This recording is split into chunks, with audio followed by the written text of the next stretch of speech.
Hello दोस्तों, स्वागत है आप सभी लोगों का लेट्स पढ़ो में। मैं प्रवीण सिंह राव आप सभी लोगों के साथ में इस वीडियो में बात करने वाला हूं इन्वेस्टिगेटर एग्जाम के लिए स्टैटिक्स के अंतर्गत दिए गए टॉपिक प्रायिकता के ऊपर बात करने वाला हूं। इससे पहले की वीडियोस में मैं आप लोगों के साथ में कोरिलेशन टॉपिक को कंप्लीटली न्यूमेरिकल और एमसीक्यू क्वेश्चंस के साथ कंप्लीट कर चुका हूं। आप लोग जाकर के प्लेलिस्ट में देख सकते हैं।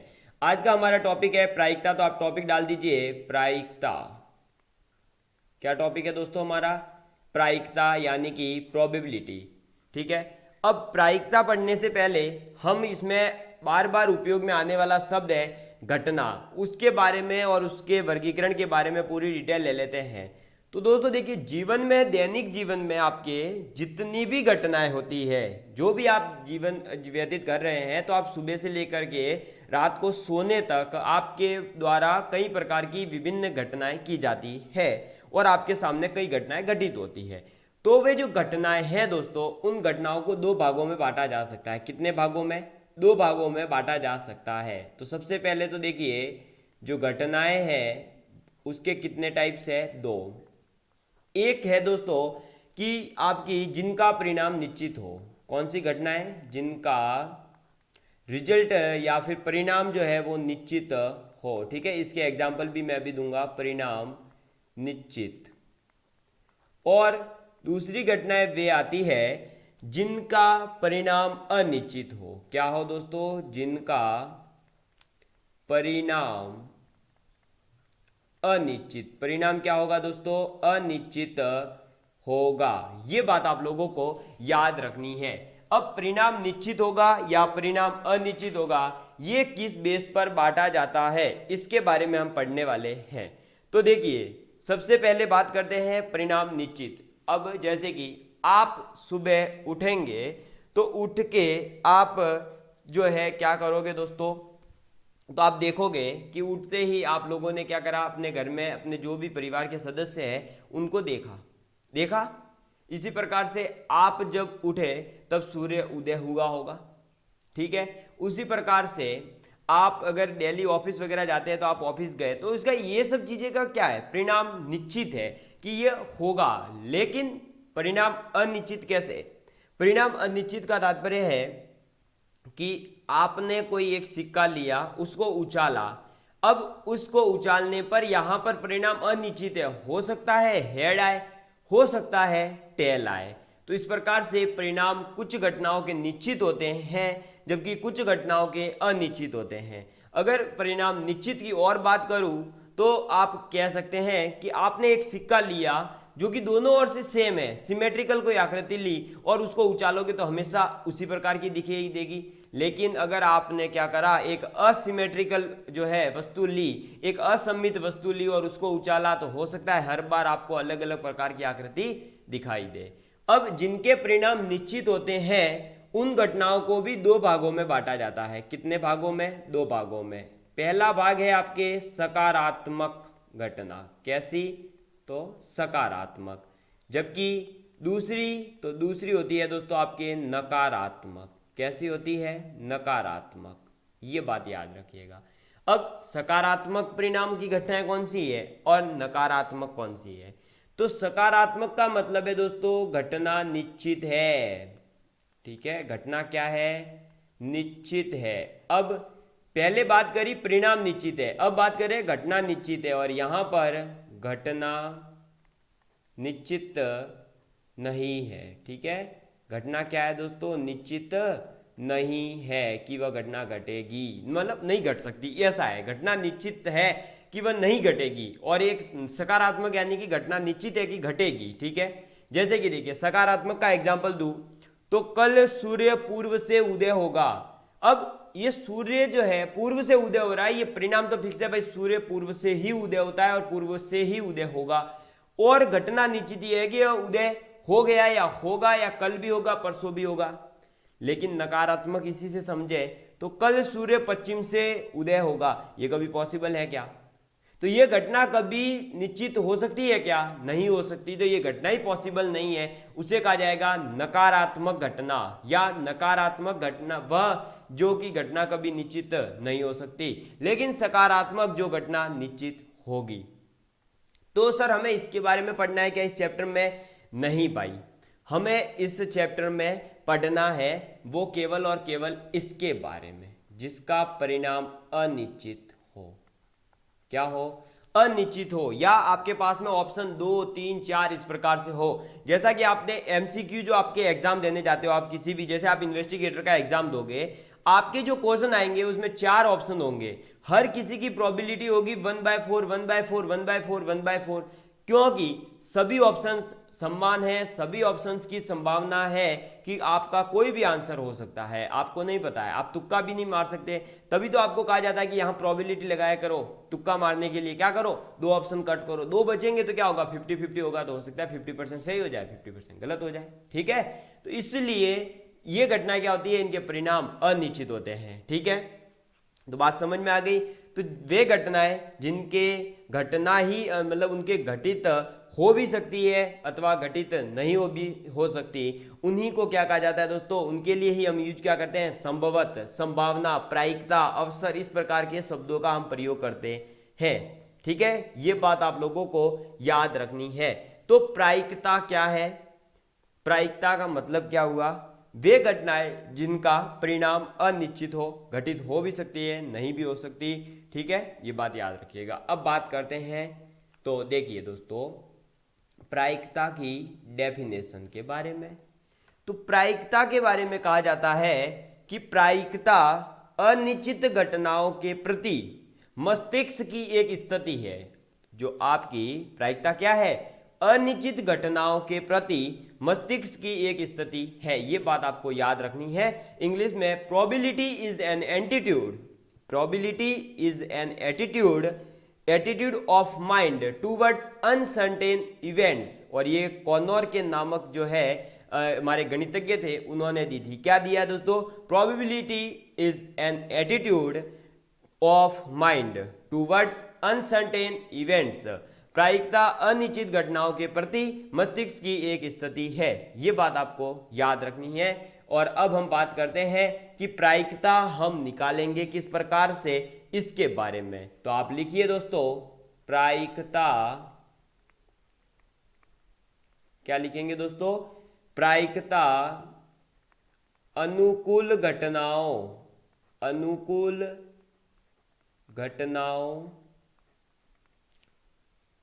का समान संभावना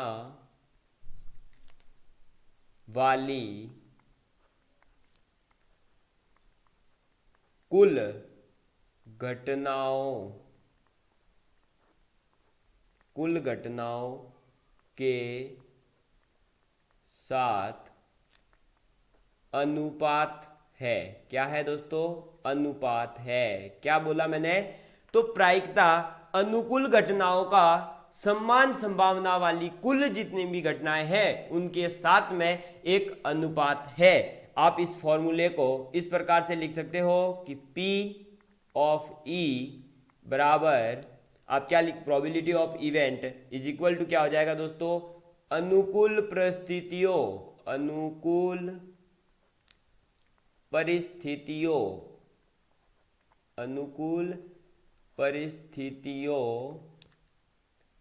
की संख्या बट्टे कुल संभावना या कुल संभव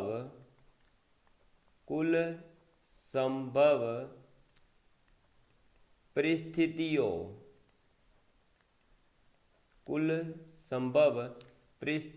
की संख्या। ठीक है, तो प्रोबेबिलिटी ऑफ इवेंट या घटना के घटित होने की प्रायिकता बराबर क्या हो जाएगा, अनुकूल परिस्थितियों की संख्या बटे कुल संभव परिस्थितियों की संख्या। ठीक है, ये बात आपको याद रखनी है। और यहीं से बस ये कॉन्सेप्ट जिसको समझ में आ गया, उसके बाद से वह क्वेश्चन सॉल्व करने लग जाएगा। उसके कहीं प्रकार से जो छोटे छोटे क्वेश्चन आते हैं आप लोगों के, वहां पर कोई भी प्रॉब्लम नहीं आएगी। यहां तक कि इस प्रायिकता से तो यह क्वेश्चन भी पूछा गया है कि निम्नलिखित में से घटनाओं के घटित होने की प्रायिकता का कौन सा सूत्र सही है, तो आपका ये सूत्र सही हो जाएगा। ठीक है, अब मैं इसे एक छोटे से फॉर्मूले में बताऊं तो देखो, यदि एक कोई घटना है x, ठीक है, क्या है, घटना है x, उसके घटित होने की अनुकूल परिस्थितियां कितनी है m, और प्रतिकूल परिस्थितियां कितनी है n, स्मॉल n, तो उसके घटित होने की जो प्रायिकता हो जाएगी वो क्या हो जाएगी, तो अनुकूल परिस्थितियां कितनी थी m बटे अनुकूल परिस्थितियां कितनी है m, और उसके प्रतिकूल परिस्थितियां कितनी है n, तो ये आपका हो जाएगा px बराबर में m प्लस n, px बराबर में m अपॉन में m प्लस n। ये बात आपको याद रखनी है। दूसरी बात आपको ये हमेशा याद रखनी है कि जो आपकी प्रायिकता है उसकी मैक्सिमम वैल्यू हमेशा कितनी होती है दोस्तों, तो प्रायिकता की मैक्सिमम वैल्यू हमेशा 1 होती है, या आप ये भी कह सकते हो कि प्रायिकता किसी भी इवेंट की 1 से लेकर के 0 के बीच होती है। क्या होती है, 0 से लेकर के 1 के बीच में होती है। ये बात आपको याद रखनी है।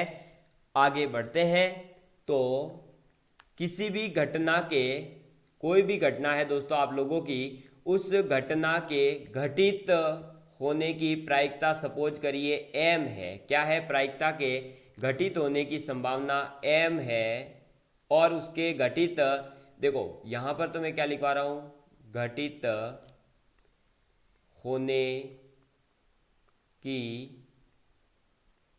संभावना, ठीक है, और n क्या हो जाएगा दोस्तों, घटित नहीं होने की संभावना। ये बात आपको याद रखनी है। तो इन दोनों का योग जो होगा m प्लस n, वो हमेशा कितना होगा, 1 होगा। ये कॉन्सेप्ट भी हमारे आगे काम आएगा तब जब हमें ये बोला होगा कि ये बच्चा इस सब्जेक्ट को, इस विषय को पसंद करता है, तो बताइए इस सब्जेक्ट को यह पसंद नहीं करे उसकी प्रायिकता क्या होगी। तो नहीं करने के लिए क्या करना है, केवल 1 में से उसको माइनस कर दीजिए, ठीक है। ये थे सब बेसिक कॉन्सेप्ट प्रायिकता के, जो कि मैं एक बार रिवाइज करवाता हूं, उसके बाद मैं आपको क्वेश्चन करवा रहा हूं प्रायिकता से संबंधित, ठीक है। सबसे पहले प्रायिकता के अंतर्गत जो घटनाएं शब्द आता है उसके बारे में पढ़ा। तो घटनाएं 2 प्रकार की होती है, एक वे जिनका परिणाम निश्चित होता है, दूसरी वे जिनका परिणाम अनिश्चित होता है। जिनका परिणाम निश्चित होता है उन्हें 2 भागों में बांटा जाता है, सकारात्मक यानी कि घटना उसकी जो होना निश्चित है, लेकिन नकारात्मक जो कि घटना निश्चित रूप से है कि वह घटित नहीं हो सकेगी, ठीक है। इसका एग्जाम्पल के माध्यम से मैं समझा दिया। अब देखिए, फिर हमने बात करी कि प्रायिकता है क्या। तो प्रायिकता का मतलब ही क्या है दोस्तों आप लोगों के, कि अनुकूल घटनाओं का समान संभावना वाली जो कुल घटनाएं हैं उनके साथ में एक अनुपात है और कुछ नहीं है। तो Pe बराबर क्या हो जाएगा, अनुकूल परिस्थितियों की संख्या बटे कुल संभव परिस्थितियों की संख्या, ठीक है। इसका फॉर्मूला शॉर्टकट में और बता दिया, Px बराबर में m अपॉन में m प्लस n, और प्रोबेबिलिटी मैक्सिमम हो सकती है कितनी दोस्तों, 1। किसी भी इवेंट की अगर पूछ लिया जाए कि प्रोबेबिलिटी कितनी है, तो उसकी 1 प्रोबेबिलिटी होती है मैक्सिमम, और 0 से लेकर के 1 के बीच ये बिलोंग करती है, ठीक है। फिर मैंने बताया कि कोई घटना है उसके घटित होने की संभावना m है और उसके घटित नहीं होने की संभावना n है, तो m प्लस n कितना होगा, 1 होगा, ठीक है। चलिए अब आप क्वेश्चन लिखेंगे, तो क्वेश्चन 1 और देख लीजिए, क्वेश्चन के साथ ही शुरुआत करते हैं। क्वेश्चन है दोस्तों, एक थैला है। क्या है क्वेश्चन, पूरा मैं लिख देता हूं, देखिए। एक थैले में, एक थैला था, उसमें दोस्तों आपके क्या है, 13 तो काली और 9 सफेद, कैसी, 9 तो है सफेद, व ये कितने हो गए, देखिए संख्या ऐसी ही लेते हैं सिंपल ताकि हमारे काम बन जाए, 22 हो गए। तो 8 जो है दोस्तों आप लोगों के क्या है, लाल गेंद है, लाल गेंदे है, ठीक है। एक थैला था उसमें 13 तो काली गेंदे हैं और 9 आपके सफेद गेंदे हैं और 8 आपके क्या है, लाल गेंदे हैं। यदि यदि देव आधार पर यानी कि रैंडमली, ऐसे ही आपको नहीं पता है कि कौन सी उठानी, आपने यूं ही हाथ डाला थैले में और एक गेंद बाहर निकाली, यानी देव आधार पर एक, कितनी, एक गेंद निकाली है आपने, एक गेंद निकाली जाए तो उस गेंद के सफेद होने की प्रायिकता कितनी है, सफेद होने की प्रायिकता क्या है। ठीक है, ये बात आपको समझ में आ गई। अब हमें इस क्वेश्चन को सॉल्व करना है। मैं आपके सामने ऑप्शन दे रहा हूं दोस्तों। पहला ऑप्शन है आपके सामने 4/15। सेकेंड ऑप्शन है आप लोगों के सामने दोस्तों आपके